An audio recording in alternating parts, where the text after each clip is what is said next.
Quem era o cabeça dessa estrutura? Nome do homem número 1, Maurício Camisotti.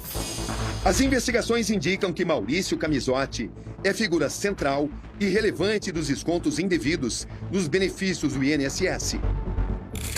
Nesse mesmo cenário surge outro personagem importante, Antônio Carlos Camilo, conhecido como Careca do INSS, apontado como grande intermediário do esquema, o elo entre as associações e servidores do alto escalão do INSS. Pessoas ligadas a ele receberam mais de 53 milhões de reais de entidades associativas e de empresas. Uma articulação criminosa que não poupou ninguém. No rastro das fraudes contra os aposentados do INSS, o advogado Eli Cohen aceita me receber para importantes revelações. Ele representa gestores e funcionários de elite que estavam do lado de dentro das associações sob controle de Maurício Camisotti e que decidiram contar os detalhes do que chamam de esquema criminoso. Os levantamentos dele têm servido de base para a Polícia Federal. Como funciona a engrenagem dessa organização criminosa? Em 2 núcleos, bem nítidos. Primeiro núcleo, Brasília, Careca e os funcionários de dentro do INSS, principalmente do Departamento de Benefícios do INSS. O senhor chama de Careca ou Antônio Carlos? Qual é o papel dele nessa estrutura? Fundamental. Ele comprava milhares de informações dos aposentados que já vinham com um código de autorização para débito automático. Essas autorizações ele repassava para as empresas de papel dele de telemarketing que entregavam para o Maurício como se fossem adesões. Essa estrutura funcionava para crédito consignado. E depois passaram a pacotes de benefícios, que é o que nós estamos falando agora. Maurício Camisotti. Ele é apontado como beneficiário final. Uma de suas empresas, a Benfix, teria recebido e enviado recursos para associações investigadas, criando assim um rastro complexo de lavagem de dinheiro e ocultação de origem. Suas movimentações financeiras são consideradas incompatíveis com as atividades por ele desenvolvidas. Afinal, para onde vai todo esse dinheiro? Em geral, vai 27,5% ao Careca, a estrutura do Careca, e o resto para o Camisotti. Em 16 meses, da CEBAP foram 84 milhões, da Umbras, 77 milhões, da Ambec, 180 milhões. Para o Careca, da Umbras, 32 milhões. Da CEBAP, 63 milhões. E da Ambec, 78 milhões. É para aí que vai o dinheiro dos aposentados. O nome de Maurício Camisotti não aparece nas 3 associações ligadas a ele, mas sua influência e poder sobre elas ficam expostos por meio de transferências, mensagens e e-mails. As investigações revelam que André Paulo Félix Fidelis, então diretor do INSS, mesmo em meio à onda de denúncias, assinou pelo menos 7 novos termos de cooperação com as 3 entidades. Fidelis chegou a frequentar uma festa em uma das associações. O que essa engrenagem criminosa precisa para funcionar? Funcionários corruptos e dentro do departamento do INSS. Um lobista, que é o Careca. Ele precisa de uma empresa que possa dizer que está vendendo alguma coisa. A THG, Maurício Camisotti. E essa empresa precisa de quê? De associações. Porque só as associações podem e têm o poder de fazer o acordo de cooperação técnica para fazer desconto consignados. Maurício Camisotti, sócio do grupo THG, teria usado familiares como laranjas em diversas empresas para receber e lavar dinheiro. A mulher, o filho, 2 primos, um sobrinho e o cunhado dele são investigados. Apuramos também que Maurício Camisotti enviou remessas de dinheiro para o exterior. São mais de 100 milhões de reais para o Uruguai.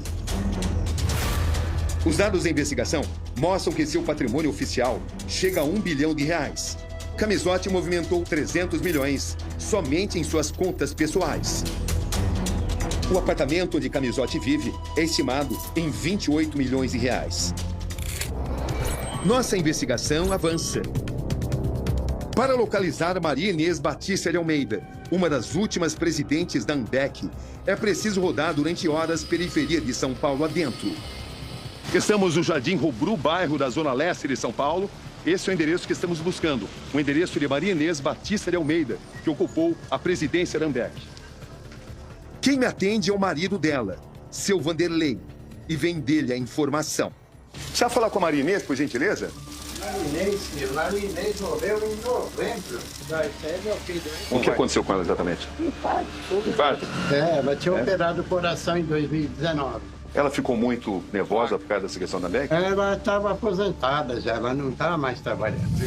E então, o filho de Maria Inês, Fernando, vem ao meu encontro para um retrato inquietante da situação que levou a dedicada faxineira Maria Inês a figurar como presidente de uma associação que movimentava milhões, sem jamais beneficiar a própria Maria Inês disso, como mostram as claras evidências. Que consta, o Fernando, é que ela então foi a presidente da Sambec e ela era uma pessoa humilde, né? É. Faxineira. Faxineira. Mas se tornou E presidente aposentada. de uma empresa que tinha um faturamento muito alto, né? Como a presidente de uma empresa tão milionária, a gente ia continuar com um monte de carnê, sabe? Não faz sentido, nem lógica. Nem lógica isso. E a gente não tinha. Se realmente... vida modesta. Se realmente a gente fosse presidente de alguma coisa, você não ia estar ajudando, latinha. E quem que era a nova presidente? A faxineira dele. Aí você começa a ver que, sabe, é uma engrenagem que funciona até que alguém tira o pino da granada. O senhor não se beneficiou desse esquema? De jeito algum. Muito pelo contrário. Se procuraram suas contas bancárias? Muito pelo contrário. Devendo no banco. Então, sem carro, sem nada. Procurado, o empresário Maurício Camisotti me enviou uma nota. Ele classifica as acusações contra ele de ilações.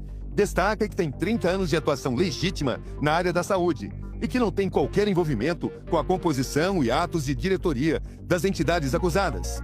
Camisotti diz ainda que tem sido alvo de ameaças, perseguição e extorsão de seus acusadores e que no momento certo vai dar mais detalhes. A operação sem desconto é deflagrada. Um retrato da vida de luxo e ostentação, mantida com o dinheiro do trabalhador.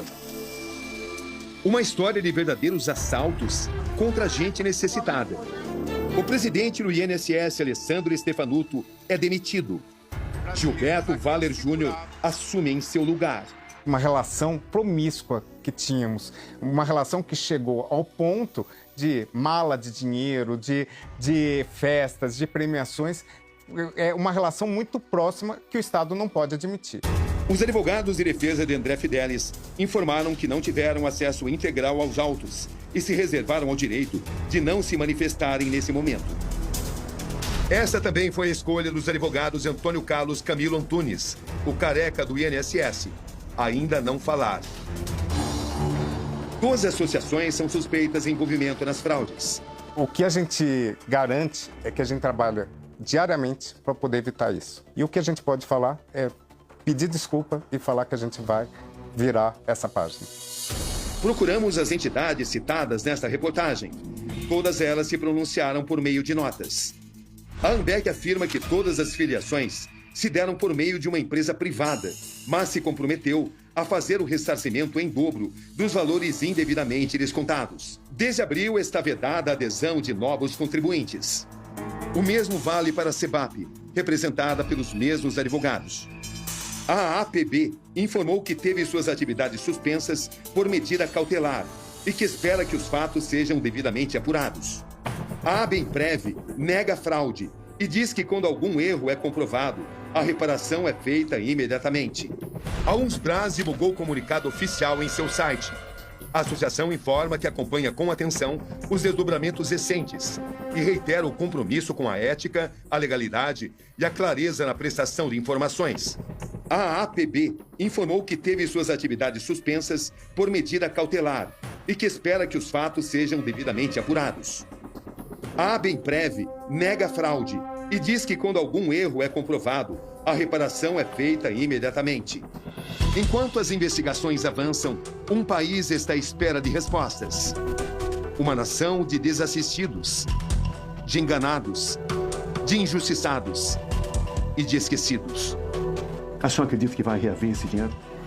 A esperança é a última que morre. Eu espero que sim. Só vai lutar. Com certeza.